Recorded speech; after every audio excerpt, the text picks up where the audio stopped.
Bienvenue sur le Path of Faith, où nous commencerons un parcours de transformation spirituelle, illuminé par la foi et les enseignements de Jésus-Christ.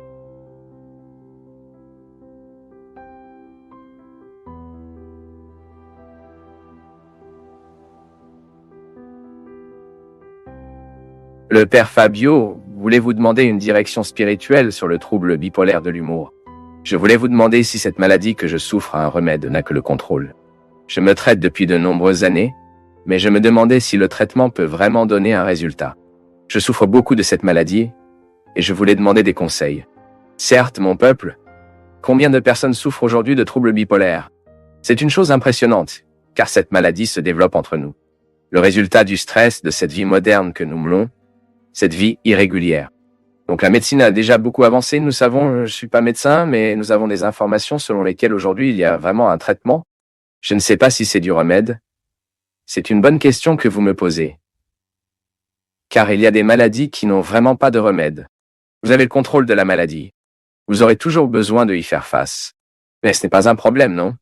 C'est comme un diabétique, non? J'avais une vue si déformée du diabète, non? Monica souffre de diabète. Et je vois à quel point elle vit bien avec ça. Alors je continue de jouer avec elle, non? Parce qu'il le mange souvent, manger ça. Elle parle, pas prêtre.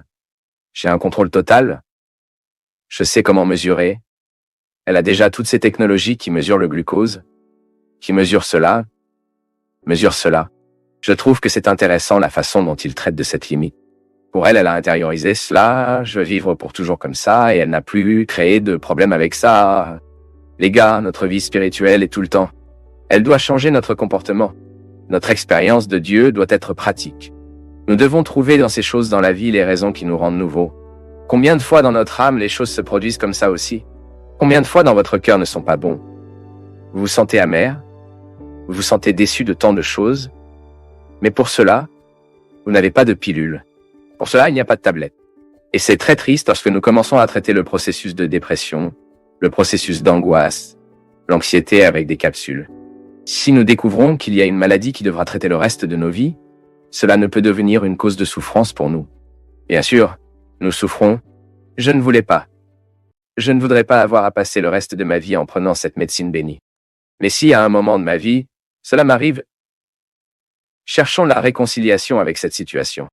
Nous ne souffrons pas parce que je découvre maintenant que j'ai un trouble bipolaire et que je devrais prendre ce médicament pour le reste de ma vie. Aucun problème avec cela. Je pense qu'il est intéressant de noter que certaines maladies apportent même une discipline à la personne avant qu'elle n'en ait. Ce n'est pas vrai? Combien de fois voyez-vous que cette personne a trouvé la discipline parce qu'il a trouvé qu'il avait une telle maladie? Ainsi, à partir du moment où il prend soin, qui est discipliné, elle finit par lui faire un bien. C'est comme le père Léo a dit très intéressant, non? Il a parlé dès que tout le monde devrait vivre comme s'il avait le sida. Puis j'ai entendu dire ceci, et puis, que voulez-vous dire, Léo? La personne qui a le virus du VIH, à partir du moment où elle découvre, elle commence à prendre le médicament. D'accord? Donc elle fera réagir son corps pour combattre ce virus, cet envahisseur à l'intérieur. Mais chaque transporteur du virus du VIH doit changer la vie dès qu'il le découvrira. Parce qu'il devra commencer à dormir 8 heures, il doit commencer à faire une activité physique. Il doit bien contrôler le régime alimentaire. Cela ne signifie pas de ne pas manger, mais signifie bien manger. Pourquoi? Parce qu'il sait qu'il a un système immunitaire faible. Parce que le gros problème du virus du VIH, non? Il attaque directement le système immunitaire. Donc si cela affaiblit le système immunitaire, une grippe qui n'a pas de problème pour une personne qui n'a pas de VIH, pour elle. Parce qu'il peut évoluer, il peut de...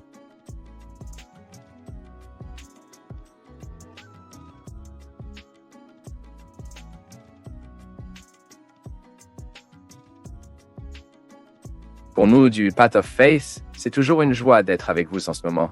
Partagez vos perceptions sur le sujet d'aujourd'hui dans les commentaires, montrez votre soutien en aimant la vidéo et aidez à la partager en l'envoyant à vos amis. Abonnez-vous à la chaîne pour rester connecté avec nous et recevoir nos nouvelles vidéos.